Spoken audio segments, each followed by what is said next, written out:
দর্শকরা, ঈশান বাংলার ইভিনিং শোতে আপনাদের সবাইকে স্বাগত জানাচ্ছি। প্রথমে অনুরোধ করছি, আপনারা যারা ভিডিওটি যারা ইউটিউবে দেখছেন তারা বেশি বেশি করে সাবস্ক্রাইব করবেন এবং যারা ফেসবুকে দেখছেন তারা বেশি বেশি করে শেয়ার করবেন, লাইক করবেন, কমেন্ট করবেন। দর্শকরা, আপনারা জানেন যে গতকাল মনোনয়নপত্র প্রত্যাহারের শেষ দিনে আমরা দেখলাম যে মনোনয়নপত্র প্রত্যাহার করেছেন উধারবন থেকে মিঠুন নাথ। এবং এই মিঠুন নাথ মনোনয়নপত্র প্রত্যাহার করার সঙ্গে সঙ্গে তার সঙ্গে যে আরও 9 জন যে বিক্ষুব্ধ ছিলেন তারাও শান্ত হয়ে গেছেন, এটাই ধরে নেওয়া হয়েছে। এবং অনেকেই রাজনৈতিক বিশেষজ্ঞরা এটাই ভবিষ্যৎবাণী করছেন বা পর্যবেক্ষণ করছেন যে এই আসনে রাজদীপ প্রায় এখন নিষ্কণ্টক হয়ে গেলেন। রাজদীপ গোয়ালা নিষ্কণ্টক হয়ে গেলেন বিজেপি প্রার্থী এবং তার জয় সুনিশ্চিত। এমনকি অনেকে অগ্রিম অভিনন্দন পর্যন্ত জানিয়ে ফেলছেন এবং বিজেপি নেতারা বলছেন তারা উধারবন জিতে নিয়েছেন, কারণ যে 10 জন বিরোধিতা করতে পারতেন সেই 10 জন এখন যেহেতু বসে গেছেন বা তারা বিরোধিতা করছেন না। এবং খুব তর্জন গর্জন করা মিঠুন নাথকে আমরা দেখলাম, তার তিনি সঙ্গের কথায় তিনি বসে গেছেন। তো সঙ্গের কথায় বসে গেছেন, তখন অনেকেই প্রশ্ন করছেন তাহলে কি তিনি দাঁড়াবার সময় কেন সঙ্গকে জিজ্ঞেস করলেন না? এই ধরনের কথাবার্তা অনেকটাই উঠছে। এবং আমাকে আজকেও অনেকে ফোন করে বলেছেন যে মিঠুন নাথের এই ভূমিকায় বজরং দলের যে একটা সম্মান ছিল সেটা নাকি অনেকটাই নষ্ট হয়েছে। মানুষ বজরং দলকে একটা বিশ্বাস করতেন, সেটা এখন আর নাও করতে, এরকম কথাগুলো হচ্ছে। তো এগুলো রাজনৈতিক কথা, আমি এগুলোতে যাচ্ছি না। কে কাকে বিশ্বাস করবেন বা কে কাকে বিশ্বাস করবেন না সেটা তাদের ব্যাপার। তো আদৌ কি যেভাবে বলা হচ্ছে, আদৌ কি রাজদীপ গোয়ালা নিষ্কণ্টক হয়ে গেলেন? এই বিষয়টা নিয়ে আজকে আমি ইভিনিং শোতে একটু আলোচনা করব। এবং আপনারা যদি আমার আলোচনার সঙ্গে একমত হন বা দ্বিমত হন, অবশ্যই আপনারা কমেন্ট করে জানাবেন, কারণ আমি আপনাদের মতামতটাও এখানে একটু জানার প্রয়োজন রয়েছে। দেখুন, একটা কথা বলি, রাজদীপ গোয়ালা বিরোধিতা যেটা হচ্ছে এবং যেটা মীমাংসা হয়েছে, এবং একজন মানুষকে কিন্তু আপনি হিসাবের মধ্যে রাখতে হবে, তিনি হলেন মিহির কান্তি সোম। আমি আগেও বলছি, আজকেও বলছি, মিহির কান্তি সোম এমন একটা ব্যক্তি, তিনি কথা কম বলেন, কাজ বেশি করেন। আপনারা দেখবেন তার যে 10 বছরের যে রাজনৈতিক কেরিয়ারে আমরা খুব কমই দেখেছি যে তিনি খুব একটা কথা বলছেন, এই করে নেবো, হ্যান করে নেবো, স্ট্যান করে নেবো। তিনি এই ধরনের কথাবার্তা কম বলেন। তিনি বরং আমরা দেখেছি যে কাজে যা কথা কম, কাজ করেন বেশি। 2011 সালে যখন তাকে টিকিট দেওয়া হয়নি, তখন তিনি নির্দল দাঁড়িয়েছিলেন এবং বিজেপির প্রার্থীর পরাজয়ের কারণ হয়েছিলেন। অর্থাৎ মিহির কান্তি সোমের কিন্তু এরকম রেকর্ড আছে যে তিনি দলের প্রার্থী বিরোধিতা করতে পারেন। কিন্তু এবার দেখা যাচ্ছে তিনি দলের প্রার্থী বিরোধিতা করছেন না। এমনকি তিনি যে টিকিট পাননি, এজন্য তিনি যে দুঃখিত, এটাও তিনি প্রকাশ্যে বলছেন না। এবং আমি তাকে ব্যক্তিগতভাবে জিজ্ঞেস করেছি, তিনি বলছেন না, বিজেপি হলো দল বড়, প্রথমে দেশ তারপর দলে, এই যে এইগুলো কথা নেওয়ার কথা বেশ কিছু বললেন তিনি। এবং বলে তিনি এটাই বোঝাতে চাইলেন যে তিনি কোনো অবস্থায় রাজদীপ গোয়ালার বিরোধিতা করবেন না। দর্শকরা, রাজনীতি যদি আপনারা বোঝার চেষ্টা করেন, তাহলে এই যে তিনি করবেন না কথাটা যে বলা হচ্ছে, এবং তিনি যে করবেন না এটা আপনি গ্যারেন্টি দিয়ে বলতে পারবেন না। হয়তো সরাসরি করবেন না, কিন্তু তার যে মৌনতা আমরা দেখছি, এবং তার মৌনতাই কিন্তু একটা বিপদের কারণ হতে পারে। সুতরাং এবং আগামী কয়েকদিনের ভেতরে তার ভূমিকা কি দাঁড়াতে পারবে।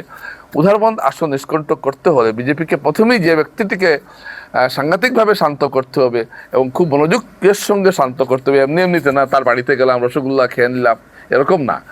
তাহলে কিন্তু সেই ব্যক্তিটি হলেন মিহির কান্তি সোম। মিহির কান্তি সোমকে পুরোপুরি নিয়ন্ত্রণ না করলে কিন্তু এই 10 জন সম্মিলিতভাবে যা করতে পারেন, এর দ্বিগুণ বা 3 গুণ করতে পারবেন মিহির কান্তি সোম। এটা কিন্তু বিজেপি নেতৃত্বের মনে রাখা উচিত। যদি আপনার রাজনৈতিক গ্রাফগুলো দেখেন, প্রত্যেকের এই 10 জনের মধ্যে ভোট কেচার কজন যদি আমি বলি, তো 10 জনের মধ্যে অনেকেই লজ্জা পাবেন। হতে পারে তারা অনেকেই দীর্ঘদিন থেকে রাজনীতি করছেন, কিন্তু যদি এরা ভোট কেচিংয়ের ক্ষমতা কতটুকু আছে সে সম্বন্ধে সন্দেহের যথেষ্ট অবকাশ রয়েছে। যাই হোক, তো তারা তো এখন অন্তরাত্মার ডাক হঠাৎ তাদের এসে গেছে, সঙ্গের নির্দেশে তারা বসে গেছেন। তারা কেনই বা দাঁড়িয়েছিলেন সেটাও আমার বোধগম্য হলো না। যাই হোক, তো এখন আমি আবার আসছি। এছাড়াও আরেকটা বিষয় আপনি মনে রাখবেন যে রাজদীপ গোয়ালার যেটা কমিটেড ভোট, চা বাগান ভোট, যেটা উধারবন্দে রয়েছে, উধারবন্দে অনেকগুলো চা বাগান রয়েছে, আপনারা জানেন। এই চা বাগানগুলোতে কিন্তু আপনি যদি মনে করেন অজিত সিং কোনো ভোট পাবেন না, অজিত সিং কোনো ফ্যাক্টর নয়, তাহলে ভুল। গত নির্বাচনেও কিন্তু সব জায়গায় চা বাগান ভোট বিজেপির পক্ষে 90% গেলেও উধারবন্দে কিন্তু প্রায় 40% হলেও চা বাগান ভোট বিজেপি পায়নি, যেটা অজিত সিংয়ের ঝুলিতে গেছে। যার জন্য আপনি দেখবেন গতবার যে মীরকান্তি সিং জিতেছিলেন এখান থেকে বিজেপি, সেখানে মার্জিনটা খুব কম, 2,000-2,500 মতো মার্জিন হয়েছে। অর্থাৎ আপনারা ধরে নিতে পারেন যে চা বাগানের যে পুরো ভোটটা বিজেপি পায়নি। এই চিত্রটা কিন্তু এবারও খুব একটা বদলে। আপনি বলবেন যে চা বাগান এই দেওয়া হয়েছে সেই দেওয়া হয়েছে, এসব গতবারও দেওয়া হয়েছিল। সবসময় যে দিলেই আপনি পেয়ে যাবেন এমন কোনো নিশ্চয়তা নেই, তাহলে তো আর সরকার মানে কোনোদিনই বদলাতো না। তার মানে আমি যেটা বলতে চাইছি, যেটা কথা, যে এই চা বাগানের ভোট কিন্তু বিজেপির জন্য একটা বড় ফ্যাক্টর। যদিও আমি চা শ্রমিক ইউনিয়নের কিছু নেতার সঙ্গে আমার কথা হলো, তারা বলে না না চা শ্রমিক এলাকায় বিজেপি 90%, কিন্তু তারা যেভাবে বলছেন অত সোজা নয় বিষয়টা, অর্থাৎ চা বাগান ভোটের। তারপর একটা বিষয় হলো যে আপনারা জানেন যে উধারবন্দে যে একটা এলাকার অন্তর্ভুক্ত হয়েছে শিলচর থেকে, প্রায় 7টা ওয়ার্ড অন্তর্ভুক্ত হয়েছে শিলচর থেকে, 1 থেকে 7। এর মধ্যে 6টি ওয়ার্ডই হলো মালোগ্রাম অঞ্চল। এই মালোগ্রাম অঞ্চলে যে ভোটাভুটিটা হবে, এই সাধারণত কি হয়, বাঙালি হিন্দু ভোট বিজেপির পক্ষে যায়, এই ট্রেন্ড কিন্তু এখনো বদলায়নি। সারা রাজ্য বদলায়নি, শিলচরে বদলাবে না। কিন্তু উধারবন্দে এটা একটু ব্যতিক্রম হবে, কারণ এখানে ঘরের ছেলে হিসাবে অজিত সিং একটা কিন্তু কংগ্রেস অজিত সিং কিন্তু একটা সমর্থন সবার পাচ্ছেন।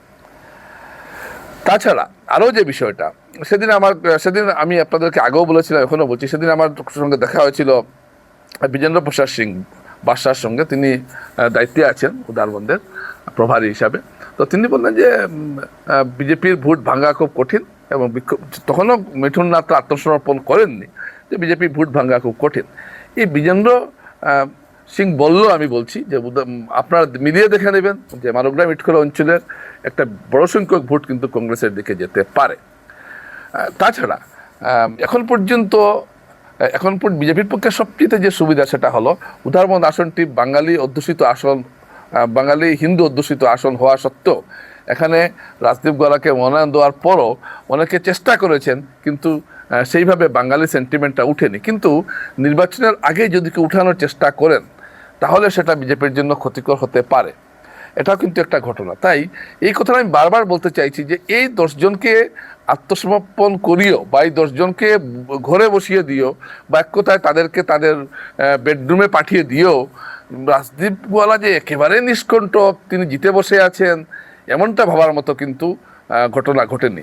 যদিও বিজেপির দল এরকম ভাবছে না। আপনারা দেখবেন বিজেপি সবসময় প্রচারে একটা আগ্রাসী মনোভাব থাকে, এবং বিজেপি দেখবেন বসে থাকে না, সবসময় কাজকর্ম নিয়ে ব্যস্ত আছে, মানুষকে কীভাবে আনা যায়, মানুষের কাছে যাওয়া যায়, একটা চেষ্টা থাকে, কংগ্রেসের মতো নয়।